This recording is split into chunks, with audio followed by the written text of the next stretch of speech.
नमस्ते दोस्तों, स्वागत है आपका हमारे चैनल इको टेल्स पे। आज की कहानी का शीर्षक है अधूरी ख्वाहिशें। उत्तर प्रदेश के एक छोटे से कस्बे बहराइच में एक बड़ा सा संयुक्त परिवार रहता था। घर की मुखिया थी सरला देवी, उम्र लगभग 55 साल। पति का देहांत कई साल पहले हो चुका था, लेकिन घर और खलियान की जिम्मेदारी उन्होंने अपने कंधों पर संभाल रखी थी। सरला देवी बहुत सख्त मिजाज की थी। उनका बेटा विनय लखनऊ में बड़ी नौकरी करता था और वहीं उसकी शादी भी आराध्या से हो गई थी, पढ़ी लिखी और आधुनिक सोच की लड़की। जब आराध्या पहली बार ब्याह कर इस घर में आई तो सरला देवी ने पूरे गांव को दावत दी, ढोल नगाड़ों की धुन से स्वागत किया। पर अंदर ही अंदर सरला देवी को लगता था कि यह लड़की बहुत शहर वाली है। आराध्या भी धीरे धीरे इस परिवार को समझने की कोशिश कर रही थी। सुबह 4 बजे उठकर चूल्हा जलाना, पूरे घर के लिए खाना बनाना, खेत से लौटकर मजदूरों को पानी पिलाना। एक दिन की बात है, सरला देवी चाहती थी कि बहू खेत में उगाए गए गेहूं से रोटियां बनाए, पर आराध्या ने बाजार से लाया आटा इस्तेमाल कर लिया। सरला देवी भड़क गई, अरे बहू, यह क्या बात है, अपने खेतों का अनाज छोड़कर दूसरे का आटा। आराध्या ने धीरे से कहा, माँ जी, वो आटा मशीन से पिसा हुआ जल्दी हो गया और काम भी आसान। बस यहीं से अनबन नींव की शुरू हो गई। विनय बीच बीच में दोनों को समझाने की कोशिश करता, पर अक्सर चुप ही रह जाता। एक बार उसने माँ से कहा, माँ, आराध्या शहर में पढ़ी लिखी है, धीरे धीरे सब सीख लेगी। सीख जाएगी तो ठीक है, वरना यह तो घर तोड़ने में के ही मानेगी। कुछ महीनों के बाद घर में बड़ी घटना पड़ी। विनय एक एक्सीडेंट हो गया और वो कई हफ्तों एक बिस्तर पर पड़ा रहा। इस दौरान आराध्या ने भी अपनी जान लगाकर उसकी सेवा करी, रात रात भर जागकर दवाई देना, पट्टियां बदलना आदि। सरला देवी दूर से यह सब देखती रही। उन्हें धीरे धीरे एहसास हुआ कि बहू चाहे कैसी भी हो, पर उसके लिए, उसके दिल में परिवार के लिए सच्चा अपनापन है। एक रात सरला देवी ने पहली बार आराध्या से नरमी से कहा, बहू, तू थक गई होगी, मैं भी तेरे साथ बैठकर देखभाल कर देती हूँ। आराध्या की आंखों में आंसू भर आए। उसने धीरे से माँ जी का हाथ पकड़ लिया। विनय के ठीक होने के बाद घर का माहौल बदल गया। अब सास बहू एक दूसरे से बात करती, साथ खाना बनाती, खेत की पैदावार करती। पर सरला देवी के दिल में एक अधूरी ख्वाहिश थी, काश मेरी बहू मेरी माँ की तरह गले लगाकर कहीं अब यह घर उसका अपना है। वहीं आराध्या भी चाहती थी कि सरला देवी एक दिन खुले से उसे बेटी कहे। एक दिन गांव में बड़ा त्योहार आया। घर के आंगन में झूला डाला गया, पकवान बने, रिश्तेदार इकट्ठा हुए। माँ जी, आज मुझे सच बताना है कि मैं इस घर में आई हूँ तो मुझे यह डर लगता है कि मुझे अब स्वीकार करेंगी या नहीं। पर सब मुझे ऐसा लगता है कि मेरी माँ जैसी है।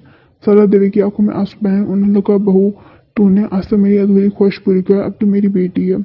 उस दिन के बाद दोनों के रिश्ते में एक नया मोड़ आया। जहाँ पहले हर बात पर तकरार होती रहती, अब वहीं हंसी ठिठोली होती। आराध्या ने गांव की औरतों को पढ़ने की योजना शुरू करी और बताया।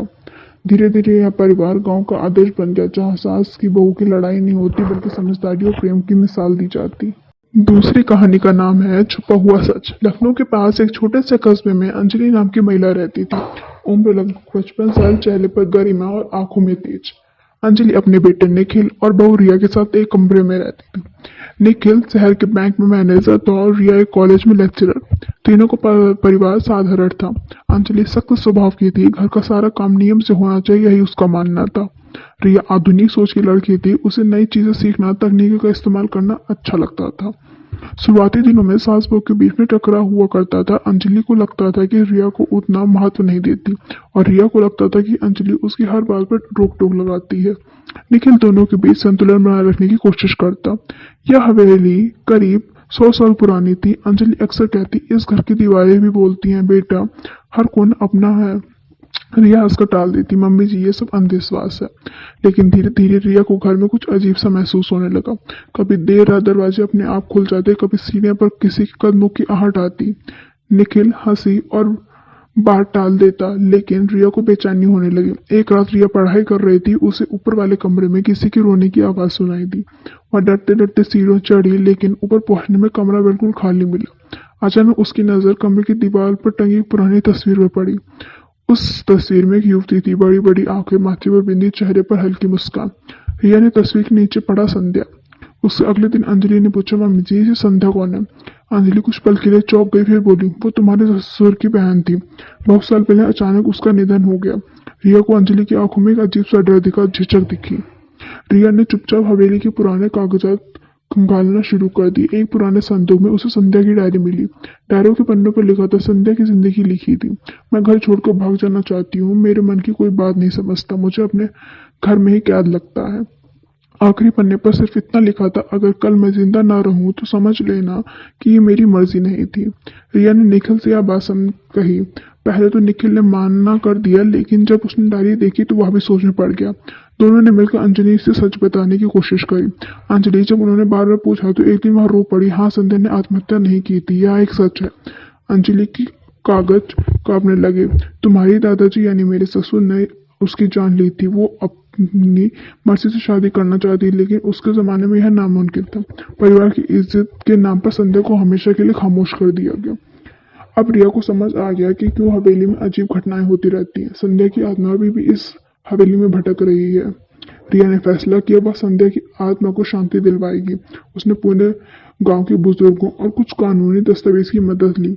निखिल ने अपनी मां को साथ दिया। अंजलि ने भी अपने ससुर के किए गए पाप को उजागर करने की साहस किया। गांव में हड़कंप मच गया। लोग हैरान थे कि इज्जत के नाम पर यह ऐसा अपराध छुपाया गया। जब सब सच सामने आया, उसी रात देखा गया कि ऊपर वाले कमरे में जलती हुई दिया आप बुझ गया और दीवारों पर टंगी संध्या की तस्वीर में मुस्कान और गहरी खो गई, मानो उसकी आत्मा बिखर कर शांति मिल गई हो। अगली सुबह में घर में कोई अजीब घटना नहीं हुई। हवेली में एक सुकून और हल्कापन था। रिया और अंजलि के बीच अब रिश्ता पहले जैसा नहीं रहा। अंजलि ने पहली बार महसूस किया कि नई पीढ़ी की सोच कितनी जरूरी है। रिया ने अंजलि का कदर समझा और उन्हें सम्मान दी। निखिल मुस्कुराकर बोला, अब ये घर सिर्फ हवेली नहीं, हमारा घर है जो आज हमारे सामने नए रूप में आया है। धन्यवाद। तब तक के लिए देखते रहिए इको टेल्स। ऐसी ही नई और रोमांचक कहानियां सुनने के लिए इको टेल्स को सब्सक्राइब करें और बेल आइकन दबाना बिल्कुल ना भूलें।